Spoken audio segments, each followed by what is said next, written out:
जैसा कि आज हम जहां दीगर लीडरों के मुलाकात के बाद आज हम एक ऐसी जगह पहुंचे हैं और एक ऐसी शख्सियत से मिलने वाले हैं जिनका नाम मौलाना मतिउर रहमान साहब है। ये इसलिए कह रहा हूं कि मौलाना के बारे में ये तस्वर कर देना कि कोई उस सियासत में दाखिल हो सकता है, सियासत कर सकता है, ऐसा बहुत कम गुमान किया जाता है। लेकिन आज एक ऐसी शख्सियत जिसके बारे में मैंने बताया कि मौलाना मतिउर रहमान साहब है, उनसे हम मुलाकात करेंगे।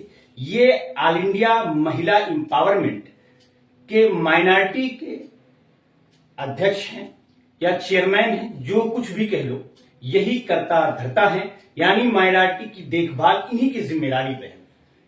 आइए हम इनसे कुछ बातें करते हैं। मतिउर रहमान साहब, जैसा कि आप एक नई पार्टी के माइनॉरिटी के चेयरमैन हैं जिसका नाम ऑल इंडिया महिला एम्पावरमेंट पार्टी है और इसकी प्रेसिडेंट भी एक खातून है, आप खवातीन के बारे में क्या सोचते हैं और उनको कैसे आप लोग प्रमोट करेंगे? सबसे पहले वजहुल कमर भाई आपका और बहुत बहुत शुक्रगुजार हूं कि आपने अपने कीमती वक्त में से निकाल करके मुझ तक पहुंचे। मैं आपके तमाम सामाईन का इसलिए भी कि वो मुझे सुन रहे हैं, बहुत बहुत शुक्रगुजार हूं। आपने मेरे और मेरी ताल्लुक से, मेरी पार्टी के ताल्लुक से पूछा है और मेरी सुप्रीमो डॉक्टर नोहरा शेख साहिबा के ताल्लुक से पूछा है। तो ऑल इंडिया महिला एम्पावरमेंट पार्टी, जिसकी कुल हिंद सदर डॉक्टर नोहरा शेख हैं, जो कि एक आलमी पैमाने की बिजनेस वीमेन है और मुकम्मल तरीके से लगभग 30 सालों से उन्होंने खातन के लिए और खातन को बाख्तियार बनाने के लिए और उनकी मजलूमियत के लिए, उनको ये चीज देख करके कि उनके पास सबसे कम तालीम होती है, सबसे कम वसाइल होते हैं, जबकि वो मुआशरे का अगर ज्यादा नहीं तो कम से कम इतना तो समझ लीजिए कि निस्फ हिस्सा होती हैं।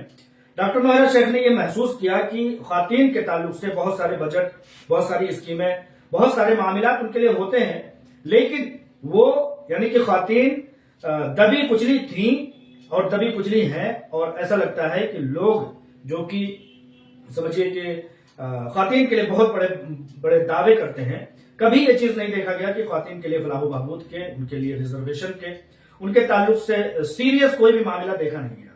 तो एक खातून ही खातून का दर्द समझ सकती है। लिहाजा डॉक्टर नोहरा शेख साहिबा ने एक पार्टी लॉन्च करके ये चीज बताने की कोशिश की है कि खातन को बाख्तियार बनाने के लिए हमको ही मैदान में आना पड़ेगा, वरना दीगर लोग जैसे अभी तक आजादी से लेकर के अगर देखा जाए तो अभी तक सिर्फ और सिर्फ वादे और झलावे ही मिले हैं।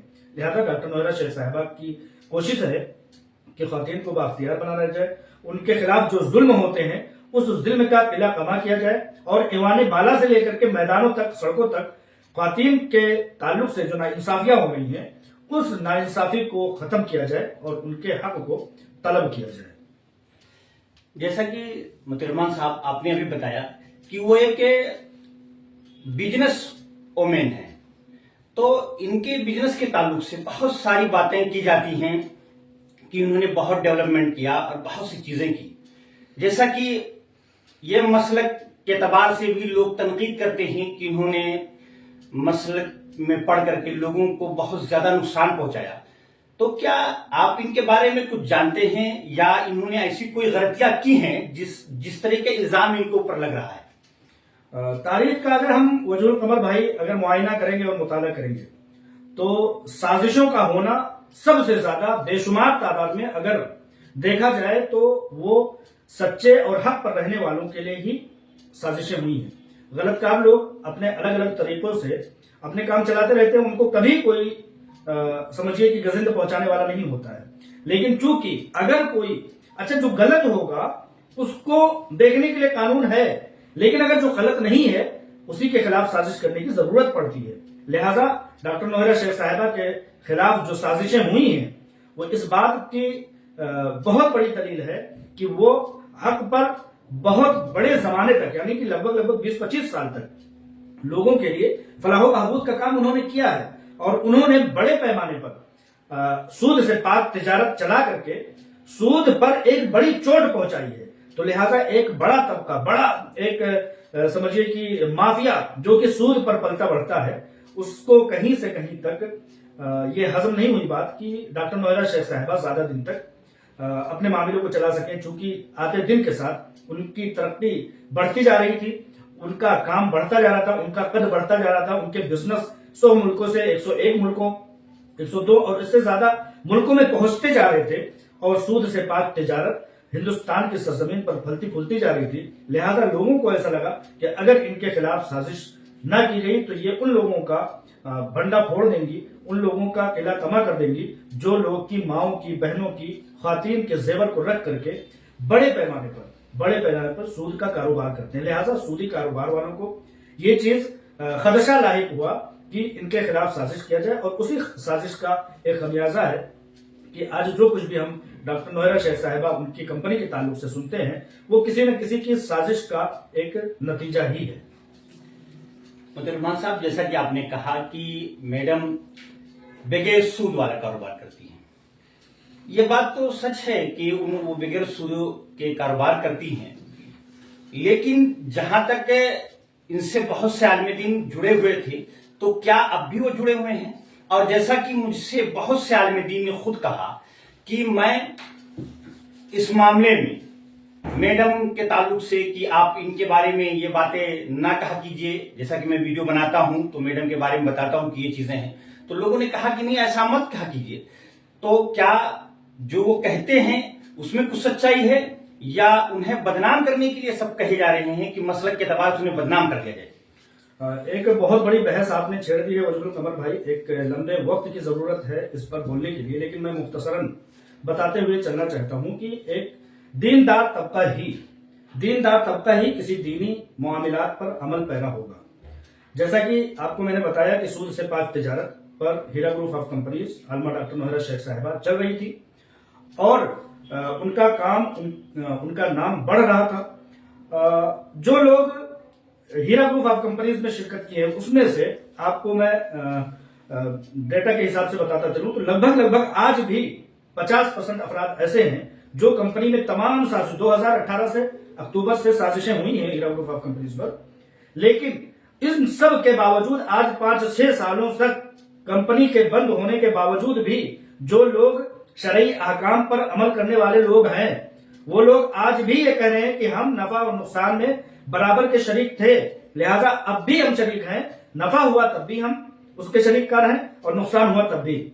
लिहाजा मैं ये बताना चाहता हूं कि दीनदार तबका इस सूद से पाक तिजारत शरई अहकाम पर अमल कर पैरा होते हुए हीरा ग्रुप ऑफ कंपनीज के प्लेटफॉर्म पर विराजमान है, कायम है। लेकिन और भी जो 50% लोग हैं, चंद एक लोगों की, 1000 लोगों की या 100 लोगों की तादाद, 500 लोगों की तादाद को छोड़ दिया जाए तो वो लोग भी हीरा ग्रुप ऑफ कंपनीज के साथ हैं, लेकिन सबकी अपनी जरूरतें होती हैं, सबकी अपनी मजबूरियां होती हैं। बच्चों की तालीम, शादी, विवाह, अखराजात, मेडिकल के मामलात, ये सब मामलात होते हैं जिसकी वजह से कुछ लोग अपने पैसे विड्रॉल कर रहे हैं। लेकिन कंपनी की हक्कानियत की इससे बड़ी मिसाल मेरे पास और कोई दूसरी नहीं हो सकती कि ये सब हो जाने के बावजूद भी जो लोग शरई अहकाम पर अमल कर पैरा होते हुए सूद से पाक तिजारत में हिस्सा लेते हुए बैंकों के सूदी रेशों में मुनाफा बख्श न हो करके उन्होंने इस तिजारत में पहल की, वो लोग आज भी कायम है। हाँ, अगर एक लाखों की तादाद में 200-400 लोग अगर बहक जाते हैं तो ये कोई बड़ी बात नहीं हो सकती है।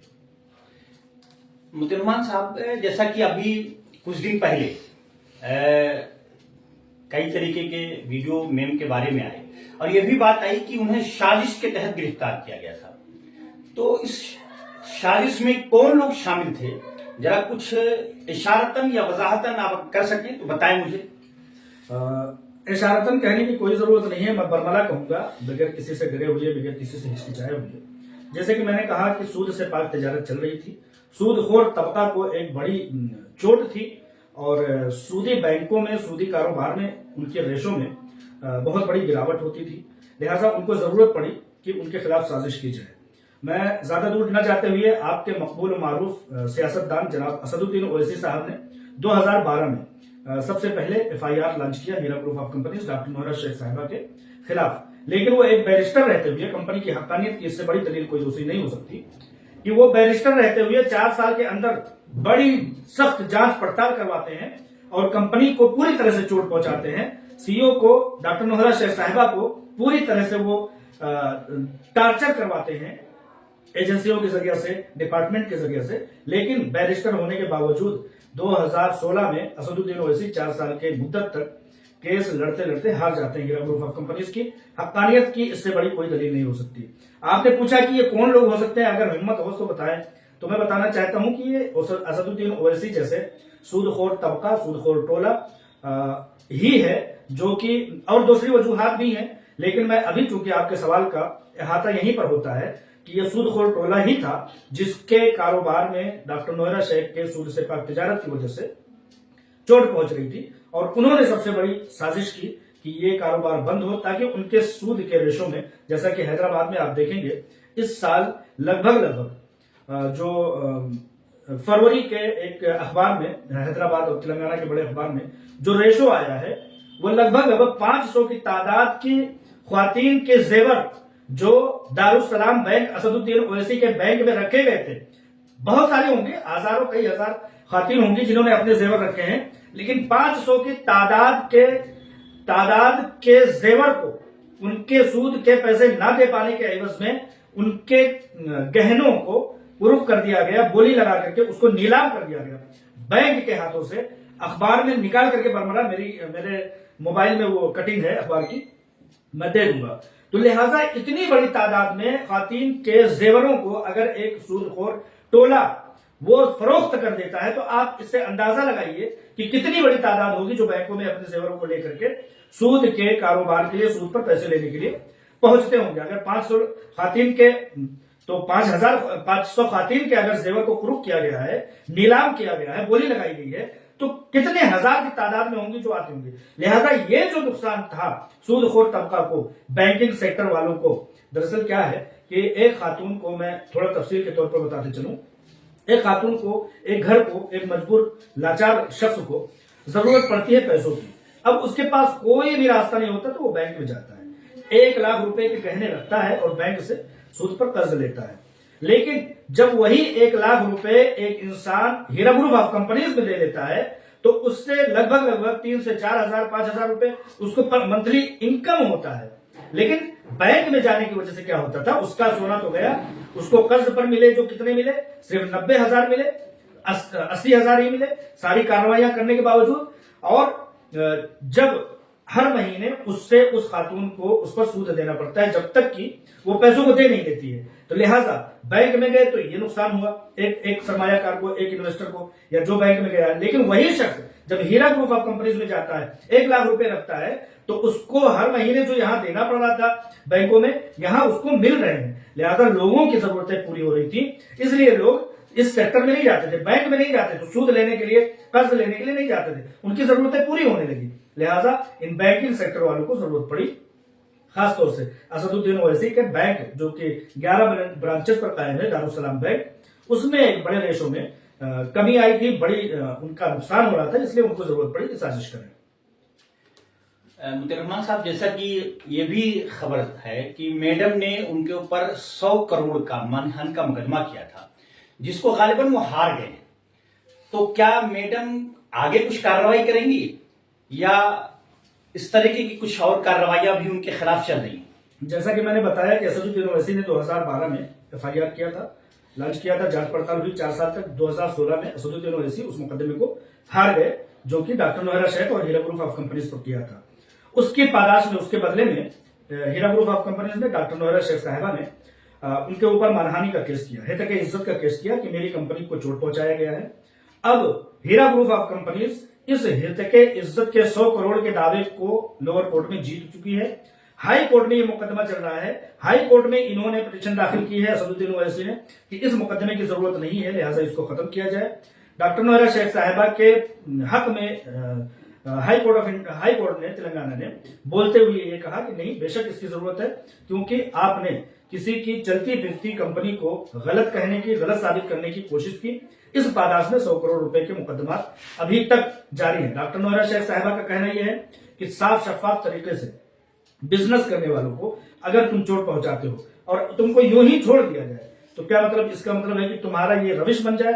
एक छोटे से बिजनेसमैन से लेकर के जो कि अपने बच्चों की रोजी रोटी चलाता है, उससे लेकर के एक बड़े पैमाने पर रोजी रोटी लोगों के लिए बंदोबस्त करने वाला हीरा ग्रुप ऑफ कंपनीज में लाखों लोग नौकरी करते थे, उस कंपनी को बंद करवा देते हो तो छोटे लोगों की क्या औकात रहेगी। लिहाजा इस मुकदमे का, इस मानहानि के केस का, असदुद्दीन ओवैसी की बदमाशी का जवाब मिलना जरूरी है। इसलिए ये मुकदमा जारी है। हाई कोर्ट ऑफ तेलंगाना ने इसको बड़े मुस्तैदी से सुनते हुए इसको जारी रखने का फैसला किया है। मुतिरमान साहब, जैसा कि एक चीज आपने कहा कि 50% लोग अब भी कंपनी से जुड़े हुए हैं, तो क्या कंपनी मजीद आगे बढ़ेगी कि जिस पे रुक गई थी, या जैसा कि उनके इन्वेस्टर टूट गए थे, तो क्या अब कंपनी मजीद आगे बढ़ेगी या वहीं पे रुकी रहेगी? जैसा कि मैंने बताया कि कंपनी हक पर और सच पर है। अभी तक लोअर कोर्ट से लेकर के, थानों से लेकर के लोअर कोर्ट से हाई कोर्ट और हाई कोर्ट से सुप्रीम कोर्ट तक हीरा ग्रुप ऑफ कंपनीज को, डॉक्टर नोहरा शेख साहिबा को जीत और फतह मिलती हुई आ रही है। लिहाजा कंपनी चल रही थी, कंपनी चल रही है और कंपनी इंशाअल्लाह ताला चलती रहेगी। पुराने नाम पर चल रही थी, पुराने नाम पर चल रही है और पुराने नाम पर चलती रहेगी।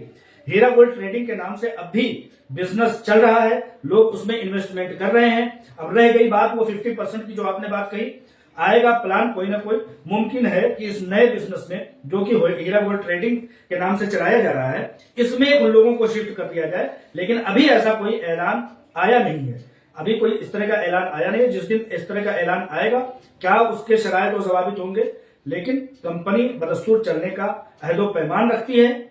लोग हीरा ग्रुप ऑफ कंपनीज के सरमायाकार कंपनी से जुड़े रहने के लिए पूरी तरह से मुस्तैद हैं। लिहाजा नए नए इन्वेस्टर भी आ रहे हैं। अभी की सरमायाकारी की रेशो अगर देखा जाए तो हीरा ग्रुप ऑफ कंपनीज में अब भी लोग शिरकत कर रहे हैं। बल्कि आज भी मुझे मैसेज मिला है किसी दोस्त का कि आज मैंने इन्वेस्टमेंट कर दिया है या किसी दोस्त को इन्वेस्टमेंट करा दिया है। लिहाजा इस तरह से कंपनी चल रही है, चलती रहेगी इंशाअल्लाह ताला। उसका पीछे हटने का कोई सवाल ही नहीं, क्योंकि पीछे तो वो हटता है जिसके हौसले तंग होते हैं, छोटे होते हैं, कमजोर होते हैं। यहाँ पर ना हौसलों में कोई कमजोरी आई है और ना ही हकानियत में कोई खलल था। इसलिए कंपनी चल रही थी, चलती रहेगी इंशाअल्लाह ताला। मुतिरमा साहब, जैसा कि आपने कहा कि कंपनी के जो इन्वेस्टर हैं, यानी 50% है, दूसरे जराये से इन्वेस्ट कर रहे थे, तो हीरा गोल्ड में इन्वेस्टर के तौर पर उन्हें शामिल किया जा सकता है। क्या उन लोगों को जो 50% हैं, उन्हें वो चाहते हैं कि मैं भी इन्वेस्ट करूं, तो क्या मैडम ऐसा कोई प्लान लाने वाली है कि वो दोबारा फिर से, यानी जो मुकदमा जिन्होंने कर दिया था या इस तरीके से दागी हो चुके हैं कंपनी के, तो क्या वो भी शामिल हो सकते हैं इस स्कीम में कि नहीं? सर, ये तो देखिए कंपनी की अपनी पॉलिसी है कि उन लोगों के साथ क्या फैसला करेंगे जो दागी लोग हैं। ज्यादा लोग नहीं है, 185 लोग हैं जिन्होंने मुकदमात किए। एजेंसियों के नीचे जो गए हैं वो लगभग 2-3 हजार लोग हैं। बकिया सारे के सारे लोग कंपनी में तसल्सल करने वाले या कंपनी से रजामंद लोग हैं। बस कुछ जरूरियात की वजह से लोग अपने पैसे निकाल लेने चाहते हैं। लिहाजा उनसे कंपनी को कोई शिकायत नहीं है, उनको कंपनी से कोई शिकायत नहीं है। वो अपनी जरूरत के मुताबिक बच्चों की शादी विवाह, अखराजात के लिए, तालीम के लिए और दीगर मामलात के लिए, घरों के बनाने के लिए वो अगर पैसे चाहते हैं, तो इस दरमियान में कंपनी ने एक फॉर्म जारी किया है कि जो लोग ये ख्वाहिश रखते हैं कि वो अपने पैसे ले करके निकल जाए, उन लोगों के लिए एक फार्म जारी करके, ऑनलाइन फॉर्म है, कोई भी उसको लेकर के, जो लोग ये इल्जाम लगाते हैं कि लोगों के पैसे नहीं मिले, उन लोगों को बता दीजिए कि फॉर्म जारी हो चुका है। जो लोग अपने पैसे ले सकते हैं, लेना चाहते हैं, उनके लिए 3 तरीकाकार पेश किया गया है। उस फॉर्म को, जो कि ऑनलाइन है, ले करके, भर करके अपने पैसों को वापस पा सकते हैं। किसी तरह से बेचैन होने की, किसी तरह से अफवाहों में आने की कोई जरूरत है नहीं। मुतिरमान साहब, जैसा कि आपने कहा कि फार्म मैडम ने निकाल दिया है, तो इस फार्म के जरिया, जैसा कि आपने कहा 3 तरीके, जो भी 3 तरीके हैं, उन 3 तरीकों में से अगर किसी को कोई और तरीका अपनाना हो, तो क्या कंपनी के पास इस तरीके की स्कीम है, या लोगों ने कभी कहा हो, कुछ किया हो, ऐसी कोई बात है? बेशक, अभी समझिए कि लगभग 3-4 सालों से, 2021 से लेकर के अभी तक लोगों को बिला शर्त के पैसे दिए गए हैं। अब चूंकि सुप्रीम कोर्ट ने एक दरवाजा खोला है, ईडी ने उनकी प्रॉपर्टीज को अटैच किया हुआ था। अभी सुप्रीम कोर्ट ने ये बोला है कि नहीं, इनकी सारी प्रॉपर्टीज को छोड़ दीजिए, ताकि उन प्रॉपर्टीज के जरिए से, चूंकि बड़े पैमाने पर पैसे देने हैं, किसी बैंक के पास भी जाकर के आप, बहुत सारे लोग ये कहें कि नहीं अभी के अभी मुझे पैसे दिए जाए, तो कहीं ना कहीं से इंतजाम करना पड़ सकता है। लिहाजा सुप्रीम कोर्ट से ये अपील की गई कि आप उन प्रॉपर्टीज को छोड़ दीजिए जिनको हमें सेल आउट करना है, यानी कि ईडी जो अटैचमेंट किए हुए है उससे उनसे छुड़वा दीजिए, ताकि हम लोगों के पैसे देने में कामयाबी हासिल करें। लिहाजा अभी तक बगैर शर्त और बगैर किसी समझिए कि कानून और ज़ाब्ते के अभी तक लोगों के हजार लोगों को पैसे दिए गए हैं। अब चूंकि आपके सवाल के मुताबिक कि लोगों को पैसे या शराइत, तो अभी चूंकि बड़ी तादाद पर लोगों को पैसे देना है, बड़ी तादाद है जिनको पैसे मिलना है, इसलिए एक शराइत व ज़वाबित का होना लाजिम सी बात है। उस शर्त के मुताबिक लोग आएंगे तो इंशाअल्लाह ताला इस्तेफादा करेंगे।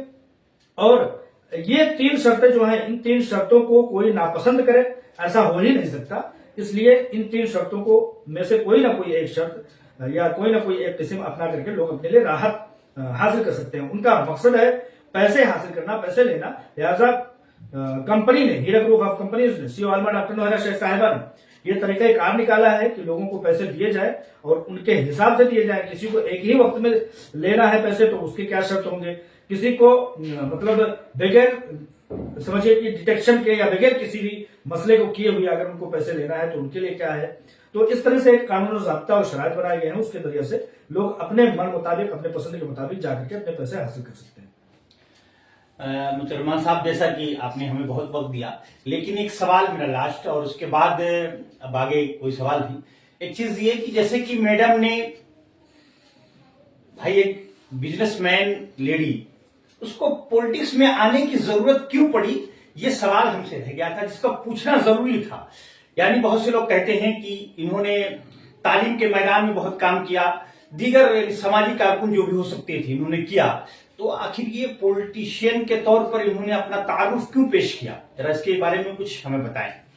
दरअसल वजूल कमर भाई, जैसा कि मैंने बताया कि डॉक्टर नौहरा शेख साहिबा एक फलाही, रफाही, बहबूदी काम भी करती रहती हैं। जैसा कि आपने कहा कि उनकी तालीमी मैदान में बहुत बड़ी अप्रोच है, बहुत बड़ी कोशिश है, बहुत सारे काम हैं उनके। उनका मेडिकल कॉलेज है, उनका इंजीनियरिंग कॉलेज है, उनके बहुत सारे सैकड़ों स्कूल हैं और इसी तरह से उनका एक मदरसा है 5 स्टार रैंक सहूलियात से मुज़य्यन उनका मदरसा है जो कि बच्चियों का है, निस्वा है। देखिए क्या है वजूल कमर भाई, आपके सवाल का लुब्बिल-लुबाब मैं ये बता दूं कि जब आप मैदान में उतरेंगे, किसी हाजतमंद की हाजत को रवा करेंगे, किसी हाजतमंद की जरूरत को पूरा करेंगे, तो आपको लगेगा कि एक शख्स को आप जरूरत पूरी करने के लिए निकले थे, लेकिन वो एक नहीं दर्जनों है। जब दर्जनों के पास आप जाएंगे तो पता लगेगा सैकड़ों है, सैकड़ों के पास जाएंगे तो हजारों का पता लगेगा, हजारों के पास जाएंगे तो लाखों और करोड़ों का पता लगेगा। कभी आप निकल करके देखिएगा, आप मिसाल के तौर पर ठंडियां आ रही है, कंबल लेकर के निकलिए, एक ट्रक कंबल लेकर के निकलेंगे तो आपको पता लगेगा कि दसियों ट्रक और सैकड़ों ट्रक कंबल दिल्ली की सड़कों पर रहने वाले लोगों को बांट दिया जाए फिर भी कम पड़ जाएगा, इतनी जरूरत है अपने हिंदुस्तान में। लिहाजा डॉक्टर नौहरा शेख साहिबा ने अपने कदम से, अपने हाथों से, अपने कंधे से जो उन्होंने इनकम किया और उसके जरिए से लोगों को राहत पहुंचाई, उस राहत को जब उन्होंने देखा और महसूस किया तो उन्हें पता लगा कि ये तो बहुत छोटी एक तादाद है जिसको मैं राहत पहुंचा पाऊंगा, लेकिन लोगों की तादाद तो लाखों बल्कि करोड़ों में है। तो उनको ऐसा लगा कि एक शख्स चाहे वो कितना भी पैसा मार्केट में उतार दे, एक शख्स सड़क तो नहीं बनवा सकता ना। टाटा बिरला, कभी आप बता दीजिए, अडानी अंबानी, कभी उन्होंने सड़क बनाई हो, मतलब अपने पैसों से। बहुत से रफाई, अजीम जी, प्रेम जी जो है वो बहुत सारे हिंदुस्तान के सबसे बड़े डोनर में से हैं, उन्होंने कभी सड़क नहीं बनाई होगी, कभी स्टेडियम नहीं बनाया होगा, कभी यूनिवर्सिटी नहीं बनाई होगी, लेकिन आपको करना है, तालीम याफ्ता बनाना है, सड़कों को बेहतर करना है, रोजगार को बेहतर करना है। आप लाख लोगों को रोजगार दे सकते हैं, लेकिन करोड़ों लोग हैं जो लाइन में लगे हुए हैं। तो इसके लिए क्या करना होगा, ईवान बाला तक पहुंचना होगा, सरकारी मिशनरी को हाथों में लेना होगा। बड़ी तादाद है जिसको आपने देखा है कि लोगों को पीने का पानी नहीं है। मिसाल के तौर पर अभी गुज़िश्ता रोज जो है निर्भया कांड हुआ था, उसमें कोई शख्स क्या इंसाफ दिला सकता था किसी खातून को? मामला 4-5 साल 6 साल चला, खत्म हो गया। इस तरह से निर्भया कांड जैसे हजार मामलात ऐसे हैं जिस पर आपको इंसाफ करना है। उजागर हुआ मामला निर्भया कांड का एक कांड, लेकिन उसके बाद से आप खुद गवाह हैं उज्जवल कमर भाई कि सैकड़ों और हजारों ऐसे मामलात हैं जिस पर कि पानी फेर दिया गया। तो इस तरह के एक मिसाल मैं दे रहा हूं। इस तरह से आप Delhi Supreme Court, Parliament, India Gate चले जाइए, वहां पर भिखारियों की तादाद हजारों की तादाद में है, सैकड़ों की तादाद में आपको दिन रात में मिल जाएंगे। कोई शख्स उनकी अगर किफालत कर सकता है तो कोई फर्द खास नहीं कर सकता है। अगर उसको कर सकता है तो कोई सरकार ही कर सकती है, क्योंकि सरकार के पास एक ताकत होती है, एक वसाइल होती है, पूरी मिशनरियां उनके मातहती में काम करती हैं। चलो मैं कहता हूं कि उन बच्चों को जो रेड लाइट पर है उनको कोई शख्स जाए और उठा करके कहे कि इनके लिए यतीम खाना बनाते हैं, तो सरकारें यहाँ पर रोड़ा अटकाएंगी और कहेंगी कहाँ ले जा रहे हो, क्यों ले जा रहे हो। लेकिन वहां पर जब सरकार होगी, अपनी मशीनरी के साथ काम करेगी, तो वो 1000 नहीं 1,00,000 बच्चे जो रेड लाइटों पर डेली सोते हैं और भीख मांगते हैं और उनकी पूरी जिंदगी वहां पर गुजर जाती है।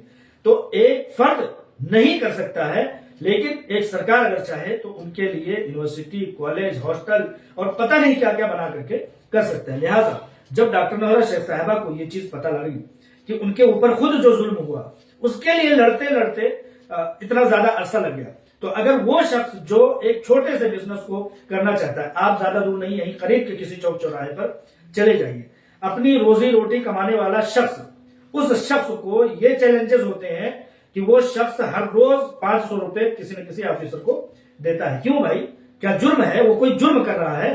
तो ऐसी चीजों पर अगर रोक लगानी है तो कोई फर्दे खास, फर्दे वाहिद या कोई एक शख्स एक तंजीम नहीं कर सकती है।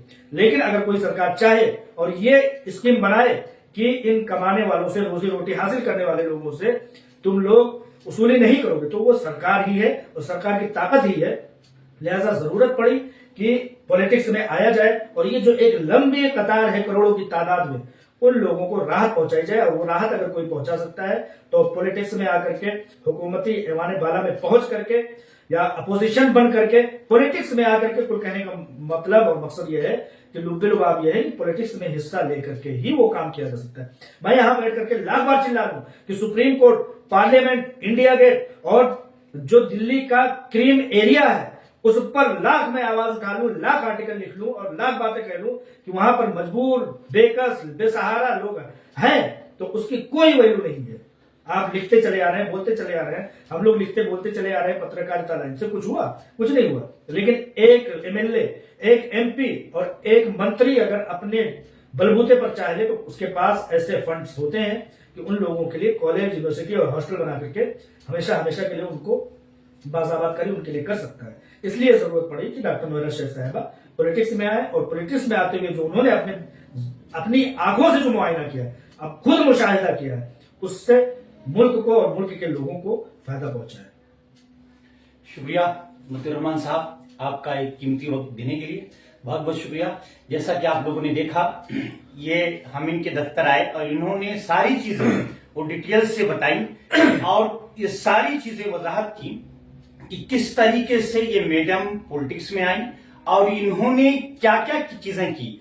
इसीलिए मेरी तमाम लोगों, अपने सामाइन से ये मुतालबा है, ये गुजारिश है कि आप लोग इस तरीके की चीजें जो गलत अफवाहें फैलाई जा रही हैं उसको खत्म करें और इनसे जुड़ने की कोशिश करें और इस पार्टी से जुड़ें, खुद मतीउर रहमान भाई से जुड़ें, ताकि इनके नजरियात को लोगों तक पहुंचाया जा सके।